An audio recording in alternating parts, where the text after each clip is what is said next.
This is part 2 as to why I got rejected from my dream flight attendant job, because I wore the hijab. If you haven't seen part 1, I would definitely suggest to go watch that first, just so it all makes sense. If you guys was able to guess what company it was, if you guessed it right, it was Ryanair. So I went into the interview feeling really nervous and excited at the same time. It was literally my dream job. The guy that interviewed me, his name was called Marcelo, and he said that he was Irish. I will put up the picture of it here.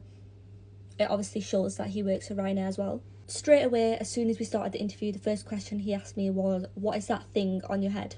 Me, I was just thinking, are you being serious? Like, we're in 2025, you must know what it is. But I stayed polite and I just said, oh, it's a headscarf and I use it to cover. And he said, well, why do you use it to cover? I explained I'm a Muslim, I wear it for modesty reasons and I feel safe covering up. Then proceeded to ask, would I be wearing the headscarf for the job? Which I was thinking, of course I am, but I kept it calm and I was like, yeah, I would be wearing the scarf. I didn't want to come across as rude because that is not the type of energy that I wanted to give off. But I just said, yeah, I would be wearing this for the interview. I said nobody in the flight attendant companies wear headscarf. Which I replied to, I'm sure I've seen a few people wear it.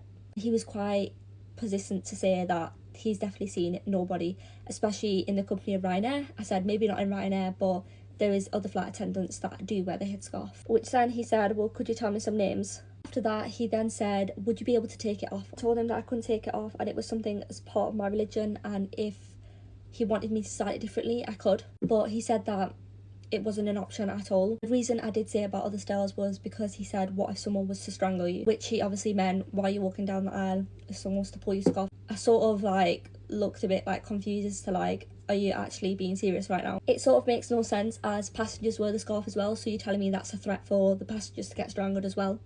But obviously I didn't say this because I felt very uncomfortable at that time and it was starting to get a little bit awkward. He pretty much persisted that if I do want the job that I had to take my scarf off, which I disagreed to. At that point, I basically said that if that is something that I'm going to have to do, then this obviously mustn't be the job for me.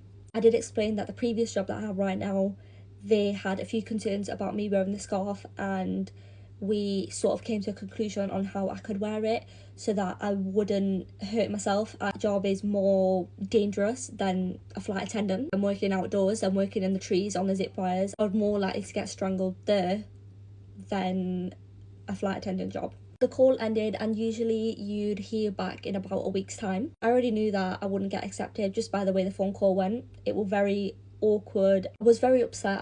I did have a little cry. Next day later, I got an email saying that I didn't get the job, and it just broke my heart, to be honest. It just showed me what sort of world that we've come to and that there is still discrimination in 2025.